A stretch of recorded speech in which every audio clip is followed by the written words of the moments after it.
I didn't know a single wrong frequency could pull a man out of his own life. But that's exactly what happened the night my comm scanner picked up an impossible signal. Something that shouldn't have existed, not on Earth, not in our atmosphere, not anywhere within the safe reach of my small, predictable life. I was just supposed to be doing a routine sweep. I was not supposed to be abducted by an alien women's warship. And I definitely wasn't supposed to become whatever I became to them. But I'm getting ahead of myself. Let me start where it all went wrong. Beginning. The signal that should never have been. I was a communication technician stationed at the Orion Ridge Observatory, a quiet, isolated facility miles away from the nearest town. My job was simple. Monitor, decode, verify, report.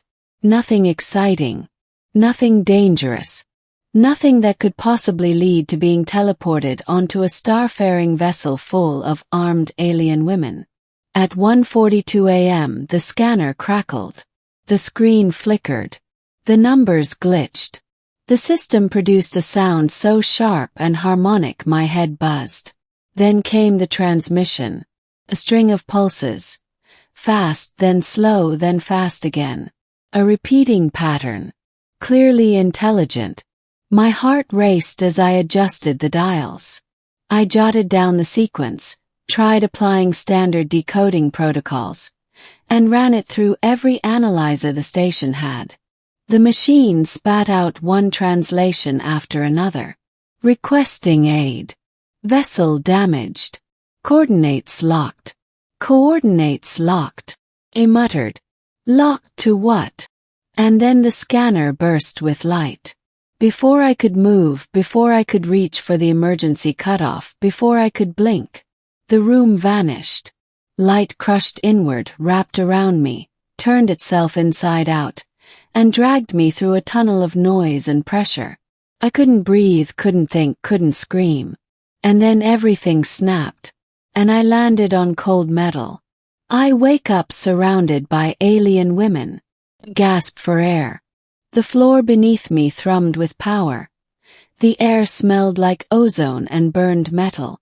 I pushed myself upright and froze. I was in a wide metallic hallway, curved walls, glowing strips of violet light, symbols etched into the panels.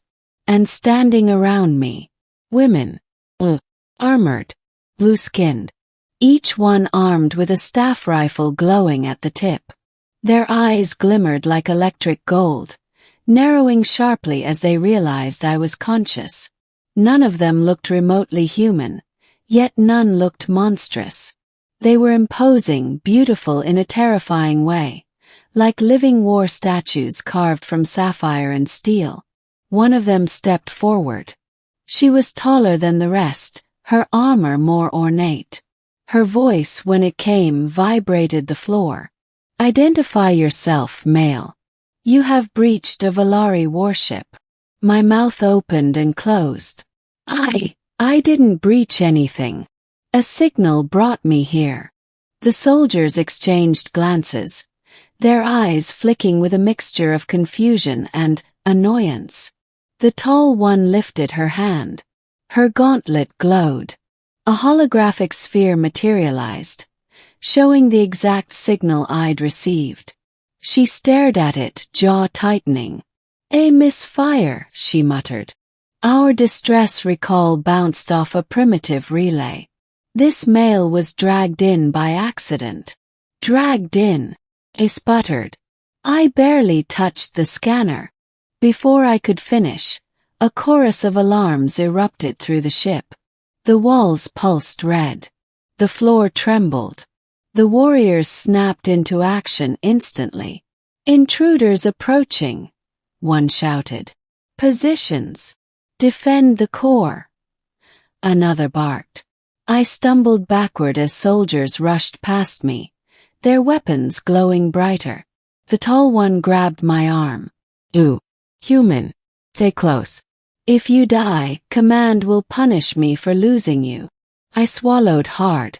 Welcome to the warship, idiot, I thought to myself. Try to survive. Middle, the ship under attack. They dragged me down the halls as explosions thundered through the vessel. Panels sparked. Lights flickered. The air grew hot and smoky. "Who's attacking you?" I shouted over the noise. The tall warrior answered without looking back. "The Drathir. A rival empire. They hunt our fleets. They must have tracked our recall pulse." "Great," I muttered. "So I've been kidnapped into a war." She glanced at me, eyes narrowing. "You were not kidnapped. You simply stood in the wrong place at the wrong moment." "That's not comforting." We rounded a corner and stumbled into chaos. A breach in the hull. Sparks showering the corridor. Alien soldiers firing bright beams down the passage. Shrieks from hidden enemies echoing in the distance. The Velari warriors' disciplined formation was breaking. They were outnumbered. The tall warrior, whom the others called Commander Serak, threw up a shield wall with a wave of her hand. "Human!" she shouted. "Behind me!" "I'm trying." But then the floor shook violently. A blast erupted behind us. The shockwave flung several warriors forward. One of them, a young one with silver markings on her cheeks, crashed into me. Her rifle slid across the floor. Before I could react, a Drathir creature lunged from the smoke. It was tall, skeletal, its skin like blackened leather, its jaws lined with needle teeth. It tackled the fallen warrior. He screamed. Without thinking, I grabbed her dropped rifle. It hummed violently in my hands. Heavy, unstable alien. I aimed at the Drathir. "Please work." I squeezed the trigger. A burst of white-blue energy exploded from the weapon, blasting the attacker off her. It hit the wall and evaporated into ash. The corridor fell silent for a moment. Every Velari warrior turned to stare at me. The young soldier I had saved stared up with wide eyes. "He fought," she whispered. Serak stepped toward me, her expression unreadable. "Human." "Yes.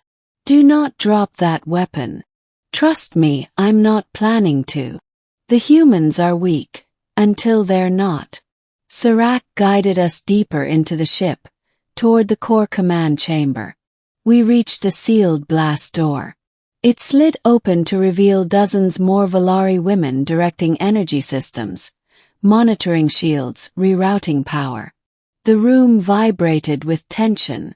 As I stepped inside, several officers glared at me. "Why is a primitive male here?" one demanded. "Is he a hostage?" another hissed. Serak's voice cut through the arguments like a blade. "He defended our warrior Iska. He stays." The officers stiffened.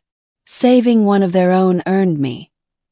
Not trust, but a temporary tolerance. Take that."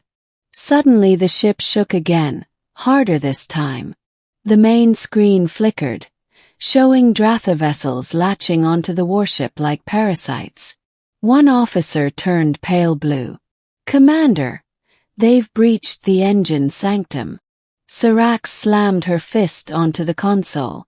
"Then we go there and cut them out." She pointed at me.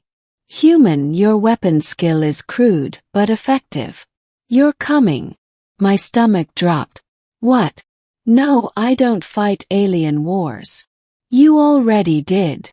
"Well, she had me there." The engine Sanctum battle. The engine Sanctum was enormous.